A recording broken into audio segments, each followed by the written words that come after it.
Hello everybody, today we're going to be discussing why certain finger tricks are harder for you to execute. So, when you learn a new type of finger trick, it's always very difficult to apply it at first, and today we're going to be discussing how that works, okay? So, the biggest reason is because the muscles in the fingers that you use to do that are a bit tight in that position, so they can't do it as well, and you need to let them loosen up as you practice.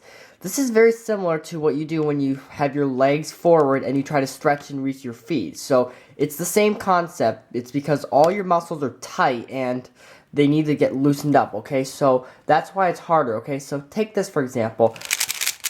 So I do an H-perm using my right hand to do the slices. So I'm also learning how to do it using my left hand. Now when I do it this way, as you can see, that was much slower and more sloppy. So it's because my fingers are not as loose and they're not as used to it. So that's one of the biggest reasons why this happens, okay? Another example I can give you is the A-perm. So I usually do it like this on this side because I'm used to this. Alright, and when I do it on this side here, I have to use the double flick on my left hand.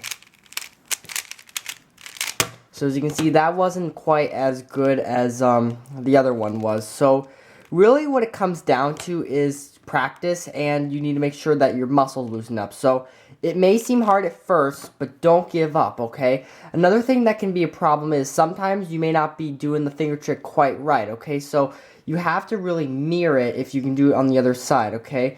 So that's what it comes down to. When I was learning the new H-perm, it was really hard for me to do it because my fingers weren't quite in the right position. But now I understand it well enough to be able to do it like that.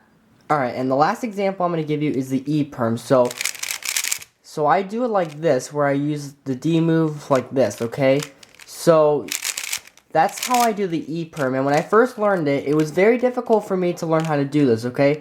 It was hard for me to get my finger in the right position to be able to do that D prime properly. So that's what you need to be able to do. So just to sum it all up, you need practice, you need to loosen up your fingers, and you need to really understand the position of your finger, okay? So that way you can execute it very well. So hopefully this video was helpful for you guys, so you can use this concept to help you learn new finger tricks for new algorithms. So thank you guys for watching, and I'll see you guys on my next video.